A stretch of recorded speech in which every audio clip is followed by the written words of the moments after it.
काम है, हम we are going to discuss about writing research report basically, because इसी मकसद की हम रिसर्च करते हैं। Being researcher formally it is required कि हम जो है ना, जो काम रिसर्च कर रहे होते हैं उसको एक फाइनल रिपोर्ट की फॉर्म में सामने लेके आएँ, जो एक प्रोडक्ट होती है रिसर्चर की। और उस प्रोडक्ट पे रिसर्चर जो है वो अपने रिजल्ट जो है वो दूसरों से शेयर करता है, वर्ल्ड वाइड या नेशनली या अपने इंस्टीट्यूशन लेवल पे। आपका जो पीस ऑफ वर्क होता है वो लाइब्रेरीज की जीनत बनता है पहले लेवल पे। दूसरे लेवल पे ये होता है कि ये इंटरनेट पे चला जाता है, यानी जैसे HEC वेबसाइट है eprints.hec.gov.pk, इसमें एम फिल PhD की सारी थीसिस पढ़े हुए हैं। वहाँ से आप बहुत सारी हेल्प ले सकते हैं। मैं इसका लिंक भी आपको शेयर कर देता हूँ अभी। तो वहाँ से भी report writing, example report writing वहाँ से डाउनलोड कर सकते हैं, उन्हें देख सकते हैं और इस सारे कंसेप्ट को समझ सकते हैं। ठीक है, तो अभी हम इसमें देखते हैं कि रिपोर्ट राइटिंग के लिए पहली बात तो ये है कि हमने एक पेंसिल की मैंने यहाँ पे निशानदेही की है कि हमारे पास लिखने के लिए कोई चीज़ होनी चाहिए, जैसे कि ठीक है आपके पास आजकल कंप्यूटर्स हैं और हम मोस्टली कंप्यूटर्स पे ही सारा काम कर रहे होते हैं। एमएस वर्ड पे मोस्टली रिपोर्ट राइटिंग लिखते हैं। तो इसमें जो आज का टॉपिक है, इसमें हमें जो ऑब्जेक्टिव्स हैं आज जो हमने अचीव करने हैं, उसमें पहला ऑब्जेक्टिव है कि organise and structure your research report according to standard format और पैटर्न। तो आपने जो रिसर्च राइटिंग करनी है उसको आपने एक फॉर्मेट के मुताबिक करना है। फॉर्मेट क्या है वो आज हम डिस्कस करने जा रहे हैं। Insert short and long-term questions in acceptable manner and prepare the references for those। और आपने जो भी क्वेश्चंस डालने हैं, sorry quotations, insert short and long term quotations in acceptable manner preparing reference. तो आपने इसमें जो भी लिटरेचर रिव्यू करना है, उसमें जो भी रेफरेंसिंग साइटेशन करनी है उसको प्रॉपर मैनर में करेंगे। और supervise and guide the typist in typing out the search report in acceptable format. और अगर आपने किसी से भी करवानी है, खुद करनी है, तो उसको एक्सेप्टेबल फॉर्मेट के मुताबिक करें। Right the report in a simple readable, ठीक है, तो दैट शुड बी रीडेबल और दैट शुड बी सिंपल। तो आपने इसको अच्छा, इसमें शायद हो सकता है कि यूनिवर्सिटी आपको कोई मैनुअल प्रोवाइड कर दे जब आप लोग सर्च करेंगे, तो हो सकता है यूनिवर्सिटी को एक मैनुअल दे दें। लेकिन एक बात हमेशा याद रखें, कल मैंने बात की थी प्रपोजल के वाले से, कि बेसिकली जो आपका रिसर्च प्रपोजल होता है तकरीबन वही आपका जो है ना सॉर्ट ऑफ ये आपका होता है रिसर्च रिपोर्ट के अंदर वही पॉइंट, वही एलिमेंट्स होते हैं, वही कंपोनेंट्स होते हैं। लेकिन फ़र्क ये होता है कि जो रिसर्च प्रपोजल है वो फ्यूचर में लिखा जाता है, यानी फ्यूचर टेंस में लिखा जाता है कि हम ये करेंगे। जैसे मैंने कहा था कल कि जो रिसर्च प्रपोजल है या सिनॉप्सिस है, वो एक तरह का एक रिसर्च प्लान होता है that is going to be implemented in future, ठीक है, कमिंग डेज में, कपल ऑफ मंथ्स में। और रिसर्च रिपोर्ट क्या है कि हम वो सब कुछ कर चुके हैं जो हमने 3 माह पहले, 6 माह पहले प्लान किया था। Now we have done everything what we have plan. अब हमने उसको रिपोर्ट के फॉर्म में लेके आना है। तो मोस्टली बेटा हमारे पाकिस्तान के अंदर जो स्ट्रक्चर है रिपोर्ट राइटिंग का, उसके अंदर 5 यूनिट्स है। How many units? 5। जो फर्स्ट यूनिट है that is related to introduction. Second unit है that is related to literature view. Third unit methodology, यानी जो भी हम मेथड्स ऑफ रिसर्च यूज़ करते हैं, मेथोडोलॉजी होता है। और फोर्थ यूनिट हमारा डाटा एनालिसिस और इसका जो इंटरप्रिटेशन है वो हम करते हैं टेबल्स की। और जो लास्ट यूनिट है that is related to summary, findings and conclusion and recommendation. तो ये 5 टोटल यूनिट्स होते हैं जो हमने लिखने होते हैं अपनी रिसर्च के बारे में। और इसमें जैसे मैंने शुरू के दिन से कह रहा हूँ कि रिसर्च जो है वो सिर्फ ये है कि हम एक ख़ास प्रॉब्लम को आइडेंटिफाई करते हैं और आइडेंटिफाई करने के बाद उस पे हम साइंटिफिक मेथड अप्लाई करते हैं। तो साइंटिफिक मेथड के जो स्टेप्स होते हैं या प्रोसीजर जो होता है उसको हम अडॉप्ट करते हैं और उसके थ्रू वो जो प्रॉब्लम हमने आइडेंटिफाई किया होता है उसको स्टडी करते हैं। और स्टडी करने के बाद हम उस पे अपनी कंक्लूड करते हैं इस टॉपिक के बारे में कि हमारे क्या कंक्लूजन्स हैं, और उस पे फिर हम अपनी रिकमेंडेशंस देते हैं। ठीक है, तो अच्छा, नेक्स्ट आ रहा है G guiding for preparing research report के हवाले से ये स्लाइड है। इसमें अच्छा, रिसर्च रिपोर्ट की तो सबको समझ आ गई ना कि रिसर्च रिपोर्ट बेसिकली तब लिखी जाती है जब हम रिसर्च कर चुके होते हैं। ठीक है, एक्चुअली कंसेप्ट तो यही है कि रिसर्च रिपोर्ट हम तब लिखते हैं जैसे हम काम कर चुके हैं, लेकिन असल में प्रैक्टिस में ऐसा नहीं होता। प्रैक्टिस में ये होता है नॉर्मली जब हम रिसर्च प्रपोजल बना लेते हैं और हमारे सुपरवाइज़र जो भी रिसर्च हमें करवा रहा होता है टीचर, अब वो जब एक्सेप्ट कर लेता है इस टॉपिक को तो रिसर्च का काम शुरू हो जाता है। और ये जो जिन 5 यूनिट्स की मैंने बात की थी, इसमें से जो फर्स्ट और थर्ड यूनिट है, इसको हम फ़ौरन इस पे काम शुरू कर देते हैं कि भई मेरा जो फर्स्ट यूनिट है उसका इंट्रोडक्शन लिखना, उसके अंदर इंट्रोडक्शन के अलावा बाकी जो कंपोनेंट्स हैं, कंसेप्चुअल फ्रेमवर्क है या रैशनल ऑफ स्टडी है या स्टेटमेंट ऑफ प्रॉब्लम है और उसके बाद आपके जो हाइपोथेसिस हैं, सिग्निफिकेंस ऑफ रिसर्च है, ये सारी बातें और फिर brief methodology sometime first unit में हम हिस्सा रखते हैं और उसके बाद ऑपरेशन डेफिनेशन ऑफ कंस्ट्रक्ट्स हैं जिनको हम जूनियर रिसर्च वेरिएबल्स कहते हैं। उनको हम डिफाइन करते हैं। तो जो पहला यूनिट है वो पहले दिन के यानी सिनॉप्सिस के फ़ौरन बाद शुरू हो जाता है और with in couple of days हम उसको कंप्लीट कर लेते हैं और ये मुश्किल भी नहीं होता इतना। अभी मैं दिखाता भी हूँ आपको अभी यहाँ पे। और उसके बाद जो दूसरा यूनिट होता है लिटरेचर रिव्यू का, इस पे ये काम भी साथ-साथ पैरेलल चल रहा होता है और तीसरा यूनिट जो मेथोडोलॉजी का है उसको भी फ़ौरन हम लिख सकते हैं। अगर आपको थोड़ा-सा उसके बारे में पता है कि उसके कौन से कंपोनेंट्स हैं, जिसमें हमने बताना है कि भई हमारे पास रिसर्च डिज़ाइन कौन-सा है, इसको हम प्रपोज़ल में डिसाइड कर चुके होते हैं। इसके बाद हमारा रिसर्च में हमारी जो पॉपुलेशन क्या है, इसको भी हम अपनी रिसर्च प्रपोज़ल में डिसाइड कर चुके होते हैं और हमारा सैंपल कैसे ड्राइव होगा, क्या सैंपलिंग टेक्नीक होगी, इसको भी प्रपोज़ल में हम डिसाइड कर चुके होते हैं। तो ये थोड़ा-सा चेंज होता है उसमें नो डाउट, लेकिन जो प्रपोज़ल में हमने चीज़ें डिसाइड की होती हैं, अब इसको पास में हमने लिखना होता है। और ऐसे ही जो हमारा इंस्ट्रूमेंट डेवलपमेंट है, ये चीज़ ज़ाहिर बात हम प्रपोज़ल में मेंशन करते हैं कि हम बनाएँगे, लेकिन यहाँ पे हमने कंप्लीट प्रोसीजर बताना होता है कि हमने रिसर्च जो इंस्ट्रूमेंट है वो डेवलप कैसे किया है और अगर डेवलप नहीं किया, अडॉप्ट किया, तो अडॉप्ट करने के बाद कौन सी चेंजेस की या कौन से वेरिएबल्स को हमने इंस्ट्रूमेंट का हिस्सा बनाया है, उसमें कितने नंबर ऑफ आइटम्स हैं हर वेरिएबल के अगेंस्ट, वो हम उसमें मेंशन करते हैं, वो क्यों लिए गए हैं। ठीक है? और वो चीज़ हमें लिटरेचर बता देती है। लिटरेचर में चूँकि बहुत सारी रिसर्चेज़ हो जाती हैं, हमें मिलती हैं और वहाँ से हम देख के बनाते हैं। उसमें no no doubt it takes time. तो इसके अलावा जो होता है, वो होता है कि आपने उस पे कौन-कौन से टेस्ट लगाने हैं और उस टेस्ट के बारे में उसकी ब्रीफ जो डिस्क्रिप्शन है, वहाँ पे हम लिटरेचर से वहाँ सजेस्ट करते हैं कि जी हमने इसमें जो सेंट्रल टेंडेंसी मालूम करनी है, मीन निकालना है, स्टैंडर्ड डेविएशन निकालनी है, टी टेस्ट लगाना है, एनोवा लगाना है, कोरिलेशन निकालना है, कोवेरिएंस निकालनी है, जो भी हमने उस पे टेस्ट अप्लाई करने हैं, उन सबको हम ब्रीफली यहाँ पे तीसरे यूनिट के एंड पे हम डिस्क्राइब कर देते हैं। तो ये वो काम है जो हम पहले दिन से शुरू कर सकते हैं जब हम रिसर्च का टॉपिक डिसाइड कर चुके होते हैं, खासतौर पहला यूनिट और थर्ड यूनिट। अब जो सेकंड यूनिट है ये पैरेलल चलना है ज़रूरी होता है क्योंकि हमने टूल डेवलपमेंट की तरफ जाना होता है। तो टूल डेवलपमेंट से पहले हमें कुछ पता हो भी रिसर्चेज़ एग्ज़िस्ट करती हैं कि नहीं करती हैं और उसमें किन कौन-कौन सी थ्योरीज़ हैं, कौन-कौन से मॉडल्स हैं और किस तरह के लोग फ़ेवर में हैं, डिसफ़ेवर में हैं, कौन-कौन से रिज़ल्ट्स आ रहे हैं उनके ऊपर। तो उनको हमें आर्टिकल्स की फ़ॉर्म में हमें मिल रहा है, बुक्स की फ़ॉर्म में हमें डाटा मिलता है। उसको स्टडी करना बहुत लाज़मी है, तभी हम अच्छे रिसर्चर बन सकते हैं जब हमें क्लियर पिक्चर होगी कि पास्ट में क्या हो चुका है और एक लिटरेचर गैप होता है जिसको हम फाइंड करने की कोशिश करते हैं कि क्या हो चुका है, कितना हो चुका है और कितना होना बाकी है। तो जो उसमें हमारा एडिशन है समटाइम वो भी हम ऐड करते हैं लिटरेचर रिव्यू के थ्रू। और यहाँ पे ये writing of the research report should be undertaken after all the data have been collected and analysed. तो ये ठीक है, मोस्टली जब हम फाइनलाइज़ कर रहे होते हैं तो फर्स्ट और थर्ड यूनिट रिवाइज़ होता है जब हम इस लेवल पे पहुँचे, जब हम स्टडी कर चुके होते हैं। चौथा यूनिट एनालिसिस का उसको हम कर चुके होते हैं। तो ये सारे यूनिट्स इंडिपेंडेंटली होते हैं, ये एक दूसरे के साथ अटैच नहीं है कि पहला हो यानी पहला करेंगे फिर दूसरा करेंगे तीसरा नहीं, ये इंडिपेंडेंटली हैं और पहला यूनिट और थर्ड यूनिट जिसमें शुरू में कर सकते हैं, लेकिन लिटरेचर रिव्यू साथ-साथ चलता रहेगा आपका और ये फोर्थ यूनिट तब होगा जब हमारा टूल डेवलपमेंट हो जाएगी और टूल डेवलपमेंट के बाद टूल वैलिडेशन हो जाएगी और टूल वैलिडेशन के बाद डाटा कलेक्शन होगा और डाटा कलेक्शन के बाद आप उसको किसी सॉफ्टवेयर में, एक्सेल में या स्पेसेस पे उसको डालेंगे डाटा को न्यूमेरिक फॉर्म में और उसके बाद फिर आप चौथा यूनिट जो लिखेंगे कि उसमें कौन-कौन से टेबल्स आपने बनाए हैं, कौन-कौन से जो टेबल्स हैं वो जस्ट आप उसमें सिंपल परसेंटेज एनालिसिस कर रहे हैं और कि कौन-कौन से टेबल जिसमें इन्फ्रेंशियल एनालिसिस हो रहा है। तो ये सारे उसमें आप करेंगे चौथे यूनिट में और उसकी जो टेबल्स की इंटरप्रिटेशन है वो लिखेंगे। तो चौथा यूनिट तब लिखा जाएगा जब आपका डाटा मुकम्मल हो चुका होगा और फिर आप उसको कंप्लीट करके एसपीएसएस में डालेंगे और then you will find out कि हाउ टू कंप्लीट इट। और जब चौथा कंप्लीट होगा, फिर मैं कह रहा हूँ, पाँचवाँ आखिर में शुरू होगा। इससे पहले 5वीं का कोई तसव्वुर ही नहीं है। There is no concept of 5th unit before completing 4th unit.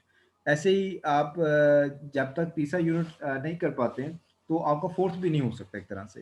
तो ये यूनिट हम एक तरह से इंटरलिंक होते हैं, लेकिन इसमें इंडिपेंडेंट भी हैं और इंटरलिंक्ड है नो डाउट कि एक होगा, दूसरा होगा, तीसरा होगा।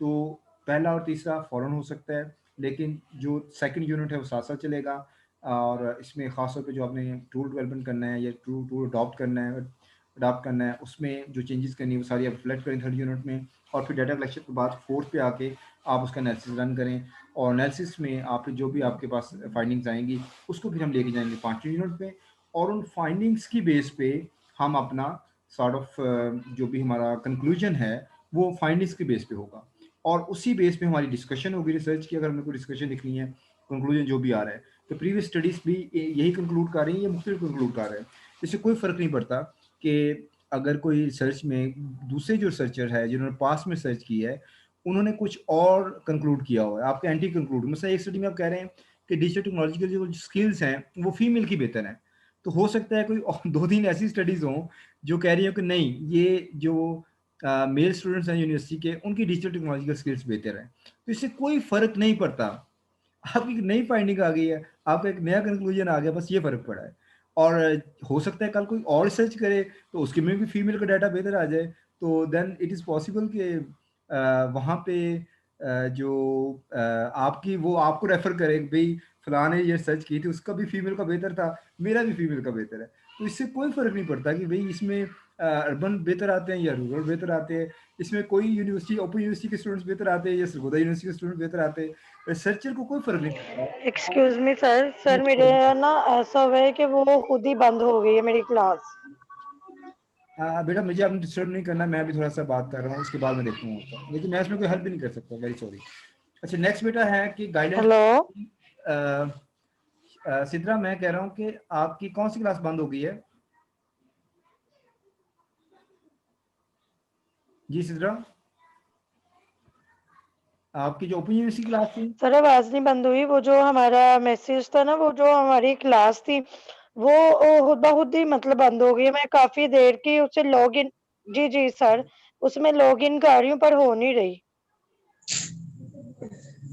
अच्छा, लेकिन बेटा मैं इसमें कोई कमेंट नहीं करूँगा, क्योंकि मैं इसमें कोई आपकी बेटा हेल्प नहीं कर सकता, वेरी सॉरी फॉर दैट। अच्छा, यहाँ पे जो प्रीवियस स्लाइड थी,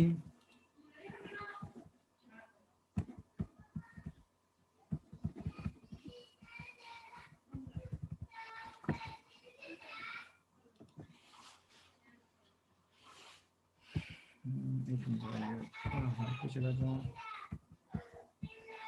हाँ, तो यहाँ पे ये है कि आप जब अपनी रिसर्च कंप्लीट कर चुके हो तो देन आपके 5 यूनिट कंप्लीट होते हैं, इससे पहले नहीं हो सकते, ये बात हमेशा याद रखें। और you need to follow, he should follow the outline which he has submitted for the approval of his adviser thesis committee. तो ये जो आउटलाइन वही है जो प्रपोजल आपने बनाया था, उसी को आपने बेटा इंप्लीमेंट करना होता है, उसको फॉलो करना होता है उन गाइडलाइंस को। But the preliminary research outline should only serve a guide.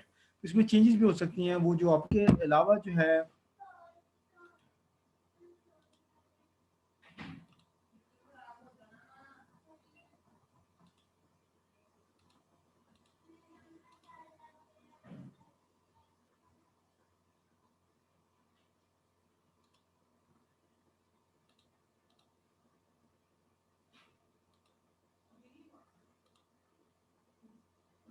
अच्छा, ये मैं शेयर करने जा रहा हूँ दोबारा से वो।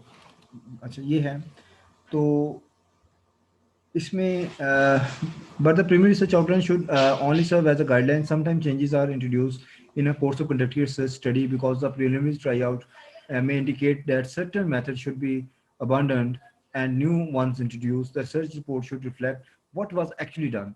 तो ये ज़रूर है कि जो एक्चुअली आपने किया होता है उसको रिफ्लेक्ट करें अपनी रिपोर्ट राइटिंग में, और जो चीज़ें आपने प्रपोजल राइटिंग में की थी अगर वो इम्प्लीमेंट नहीं हो सकी किसी वजह से, उसमें कोई बैरियर आ गया या कोई चेंज ऑफ माइंड हो गया, तो वो फिर आप रिफ्लेक्ट कर दें। लेकिन वो जाहिर बात है कि आप तब करेंगे जब आपको सुपरवाइजर अलाउ करेगा।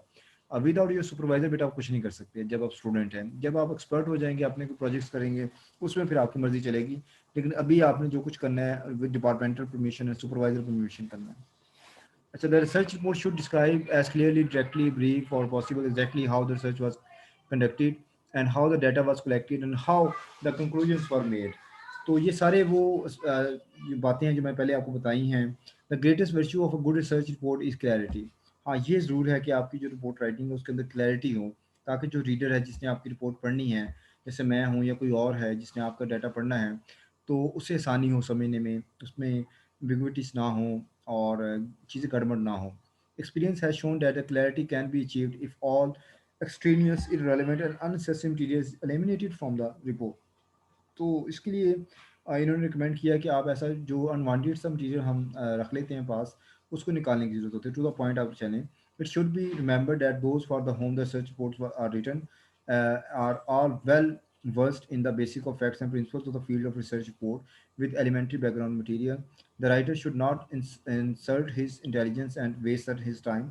If he writes considers If the writer considers some elementary background material as essential, he should only refer to it very briefly.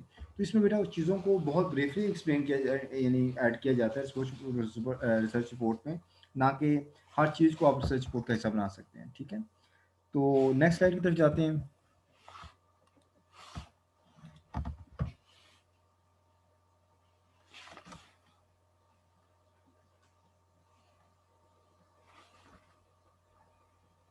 यहाँ पे बेटा गाइडलाइन है फॉर प्रिपेयरिंग रिसर्च रिपोर्ट।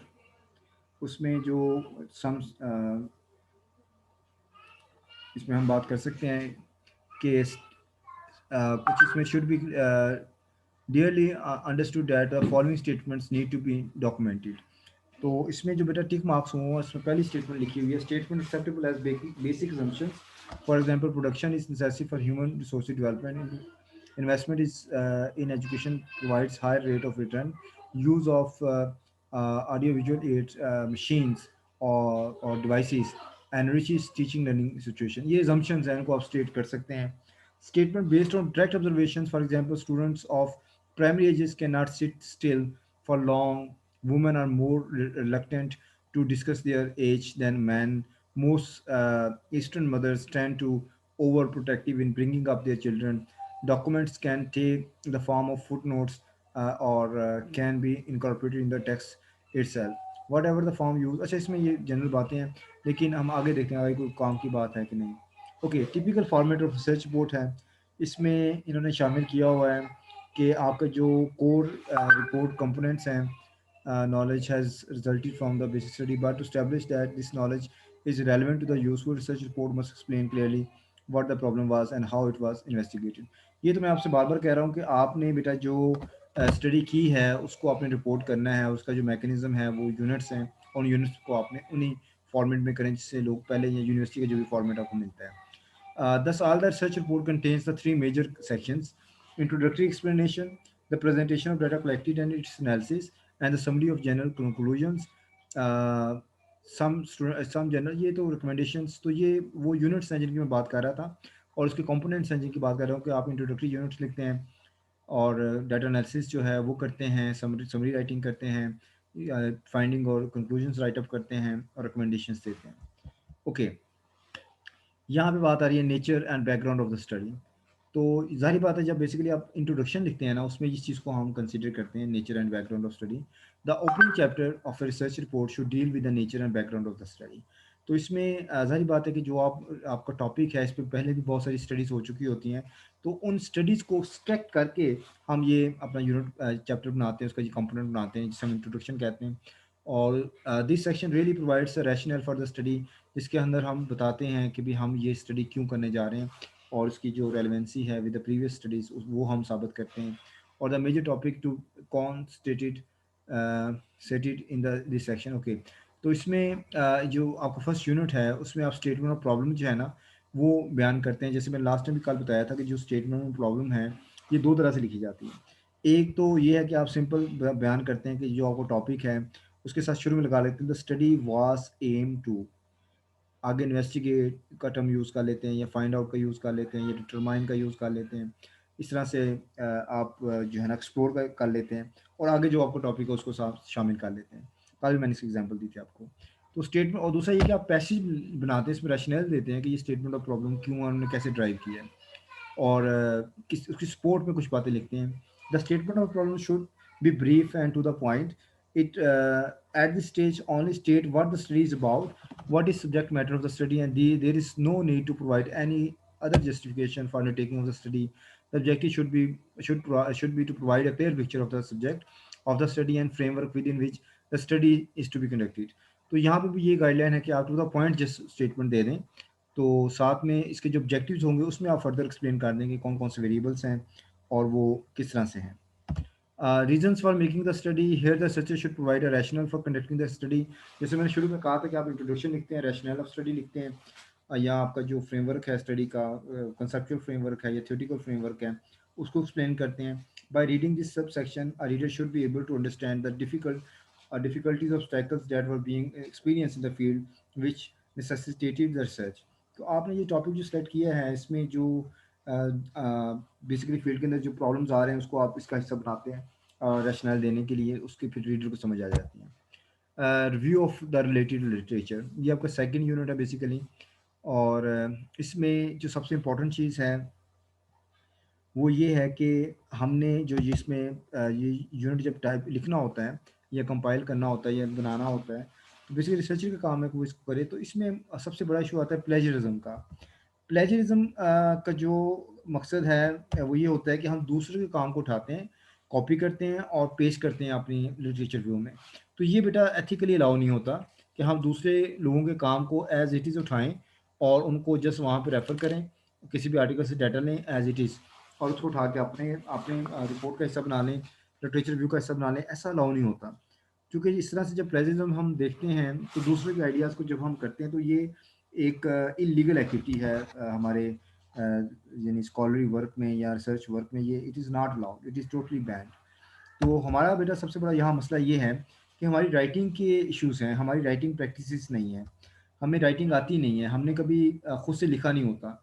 मसलन जैसे साइंस के ज़्यादातर स्टूडेंट्स हैं आप लोग, तो आप लोग जो असाइनमेंट्स वगैरह करते हैं वो मोस्टली आप लोग क्या करते हैं साइंसिस में, तो बुक से डाटा लिया और उसको आपने अपने असाइनमेंट का हिस्सा बनाया और जमा करवा दिया। और अभी भी आप लोग जब ओपन यूनिवर्सिटी के असाइनमेंट लिख रहे होंगे तो उसको भी ऐसे ही लिखते हैं कि जिस बुक से पेज नंबर खोलो, उसमें से जो लिखा हुआ है एज इट इज असाइनमेंट पे लिखो और उसको जमा करवा दो। ऐसे ही है ना? ये मैं आपसे थोड़ी सी डिस्कशन करना चाह रहा हूँ इस बारे में। क्या आपकी प्रैक्टिस है, कैसे करते हैं बेटा आप लोग?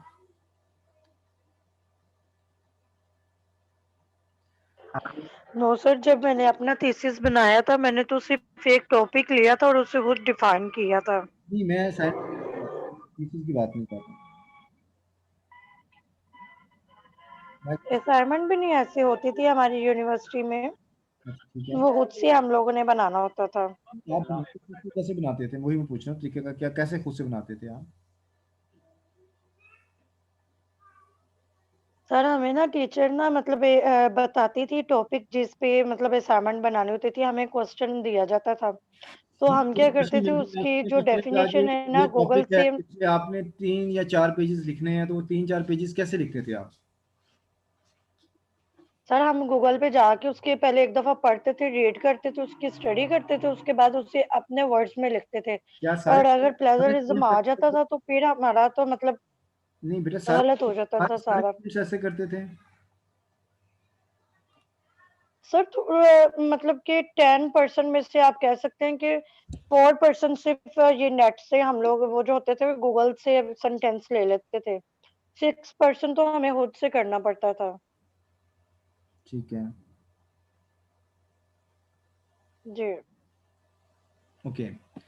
तो बहरहाल बेटा ये कॉमन प्रैक्टिस है यूनिवर्सिटीज़ के अंदर भी। हमारा सबसे बड़ा इशू है कि हमारे जो स्टूडेंट्स हैं जिनको हम बीएस करवाते हैं सोशल साइंसेज में भी और साइंसेज में भी और आर्ट्स में भी, तो मोस्टली उनके राइटिंग इश्यूज होते हैं, इंग्लिश में लिखना समझना और फिर उसको लिखना बड़ा मुश्किल है, यानी उनकी प्रैक्टिस बहुत रेयर हैं, बहुत कम है। तो इसलिए लिटरेचर व्यू में ये बहुत बड़ा इशू है कि हम चीज़ों को प्लेजराइज करते हैं, और जब भी आपका थीसिस चेक होता है प्लेजरिज्म के लिए तो उसमें सब कुछ रेड हो जाता है।